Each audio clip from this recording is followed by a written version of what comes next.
Hey, hey, hey, time for another out-of-this-world story from our space. My fiancé slept with her coworker, then left me for him. Oh man, where do I begin? I got engaged 6 months after dating her for 3 years, and just had to break it off last week. She works for a very large financial institution, and was usually out of the house until late at night. I didn't think anything was going on because I understood the nature of her job. This was her routine for our whole engagement. I would say a month ago, however, her behavior started to change. She was getting home really late at night, probably around midnight, and still getting up at 6:30 for work.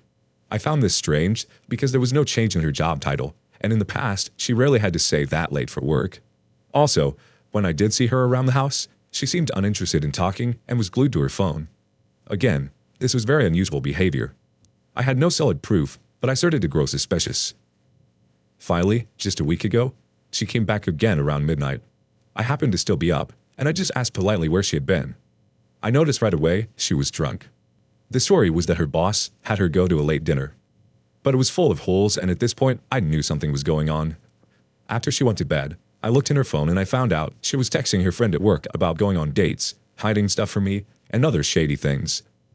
In the morning, we had a huge argument, where I wanted to know why she cheated on me. It came down to her being bored with our sex and wanting to be with other guys to make things more interesting. This was shocking and hurt me deeply. I asked her to leave, got the ring back, and cut ties completely. I'm not even sure how much of a loss I'll take from waiting this long to sell them. At least we won't have any legal difficulties going forward. I'm trying to look for any positives right now. The whole explanation of her wanting to cheat still upsets me. I never got a full explanation of why our sex was boring. I really don't understand why our sex wasn't good enough. I've studied the Kama Sutra and Tantra for a few years and have many of my own techniques. Most of what I'm describing is very advanced. And the author does go into detail, so I'm going to skip these next couple of sentences. Long story short, this is something I've practiced. I don't know if this guy was better than me or what, but it's sickening to think she ruined our potential marriage over such an immature desire. I saw on her social media that she's now dating this new guy. I wonder how long until she does the same to him. I'm starting to feel a little bit better, but I'm still processing everything. I wanted to share this with everyone here to get some feedback. I feel a little crazy because I have nobody to talk to. If anyone has been cheated on like this before, hopefully you can shed some light on my situation. Alright, you want some comments? Let's give it to him. Indifferent Owl starts us off. Excuse my language, but F your ex-fiancé. Whether she's bored of the sex life or was more interested in her colleague, she should never cheat. Her throwing in how sex with you wasn't enough for her is only there to justify her actions and make her feel better. Her cheating shouldn't be a reflection on you as a person, and why should it be? I'm sure anyone can be better at sex. Once you find someone new and good for you, they'll understand you, stick by you, and won't throw in excuses which will make you feel worthless. Just find that you're lucky you broke it off before you got married and that this happened for a reason. Work on yourself and do things you like. You'll become the best version you'll ever be. Make it happen. Our next comment comes from Genial Little the Poet. I'm glad I'm not the only one who's got that take from the post. However, while I agree wholeheartedly with you up to and including there's a freaking problem, I'm not going along with your last 3 sentences. At least, not necessarily. From the info we have, we don't know how she needs to have sex. All we do know is that it's not like OP does it. Sure, she might want to be treated like an animal, but equally possibly, she might want to take a dominant role, or any of a practical infinity of other options. OP clearly has some issues to resolve regarding his own approach to sex. And is anyone else scratching their head at an immature desire? But we mustn't urge that he take a brutally dominant stance going forward, in any hypothetical resumption of the relationship, when we don't have anything to say that this is how his erstwhile fiancé wants to do the deed. Our last comment comes from ZDanny001 before we move on to the next story. I'm really sorry you're going through this, and by the way you tell the story, their excuse has nothing to do with you.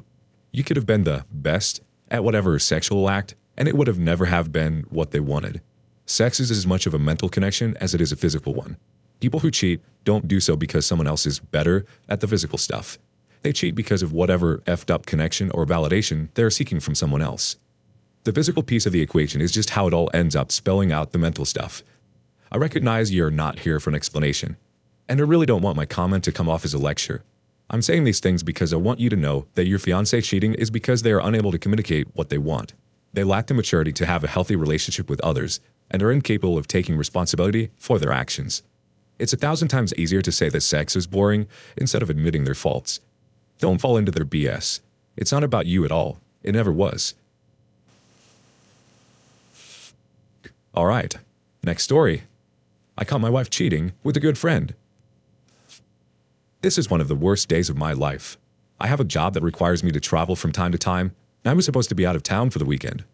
There was an important conference I needed to be at in another city, hours away. It was Friday night, and I drove to the airport to catch my flight. After waiting there for a couple of hours, I got a text from my boss saying he's feeling under the weather and is going to cancel the meeting. This already had me very upset. I wasted my entire day, plus I missed my chance to network with important people. I drove home and noticed my friend's car was parked in the driveway. This was not expected at all, so I simply thought he was in the neighborhood and decided to stop by. I've known this guy for 12 years, since high school, so I couldn't imagine him betraying me.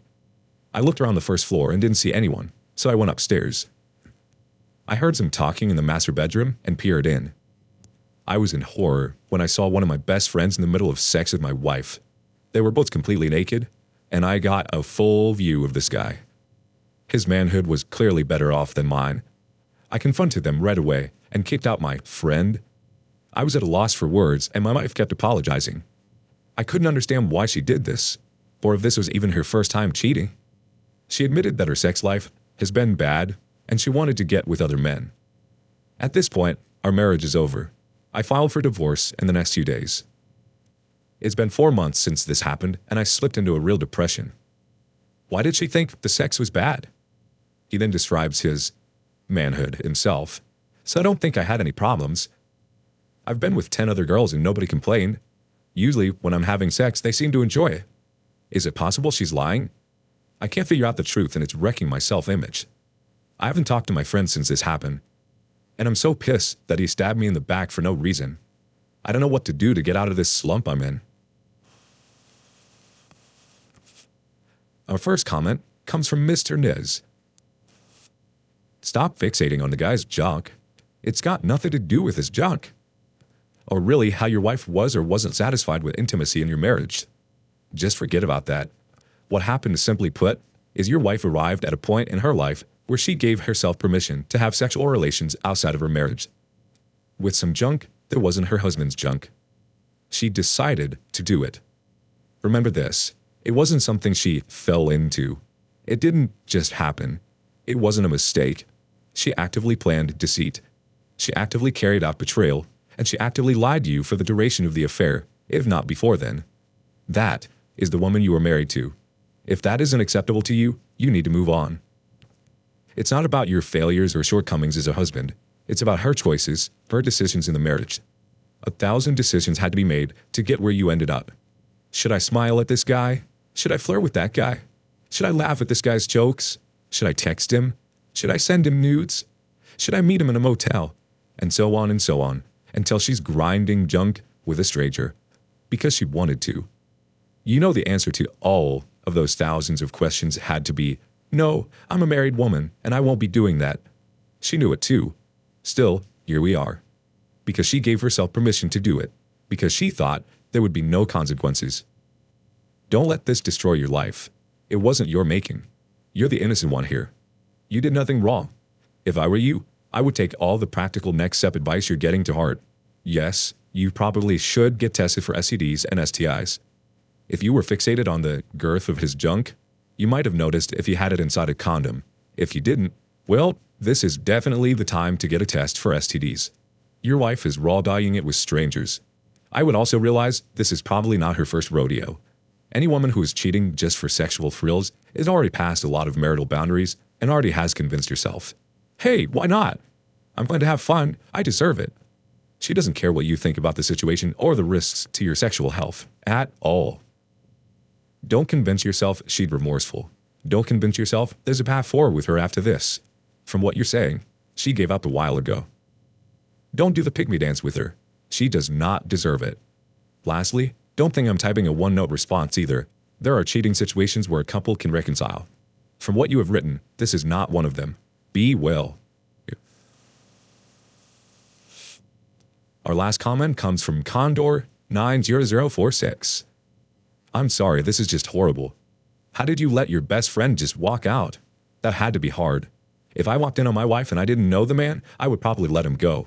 But a friend? No way. In the world I grew up in, the bastard would have never gotten a pass. As for the wife, you should have grabbed a suitcase, stuffed it with her clothes, and thrown her right out the door. I read these accounts of women in adultery all the time on Reddit, and I'm amazed how most of the accounts of catching spouses in the act could end with a husband just turning around and walking out. I must have grown up on an alien planet. Almost any scenario involving this set of circumstances, someone's going to pay a high price. I do not condone violence. I'm just saying raw human emotions don't rationalize consequences when that is thrown right in your face. Please help me out here. I can't be the only one who feels this way.